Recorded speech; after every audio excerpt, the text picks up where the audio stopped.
வாங்க இன்னைக்கு நம்ம என்ன வீடியோ பார்க்க போகிறோம் அப்படின்னு சொல்லி பார்த்தீங்க அப்படின்னா, இன்றைக்கி நாங்கள் எட்டயபுரம் வரைக்கும் போனோம் பார்த்துங்க. ஏன்னா அம்மா வீட்டில் தான் இருக்கேன் 10 டேஸாக எட்டயபுரத்தில் கொஞ்சம் வேலை இருந்துச்சு. சரி அப்படின்னு சொல்லிட்டு பாரதியார் மணிமண்டபத்தையும் பார்த்துட்டு வந்துடலாம் சொல்லி கிளம்பி வந்துட்டோம் பார்த்துக்கோங்க.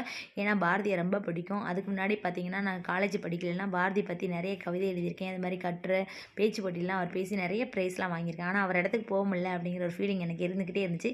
சரி நீ கண்டிப்பாக போயிட்டு வந்துடலாம் அப்படிங்கிற வாய்ப்பு எனக்கு கிடச்சிச்சு பார்த்துங்க. போயிட்டு வந்துட்டேன். போயிட்டு அவரை பார்த்தேன். அவங்களுடைய மணிமண்டபத்தில் உள்ள போயிட்டு அவங்க முன்னாடி ஒரு ஃபோட்டோ எடுத்துகிட்டு அவர் காலெல்லாம் தொட்டு கும்பிட்டு பார்த்தீங்கன்னா ரொம்ப பிடிக்கும் பாரதியாவை. ஏன்னா அவர் செஞ்ச தியாகங்கள் வந்து காலம் கடந்திருக்கலாம் தவிர அவர் செஞ்ச தியாகங்கள் என்றைக்குமே மாறாதுங்க. அந்தளவுக்கு அவர் நம்ம நாட்டுக்காக போராடின ஒரு தலைவர்.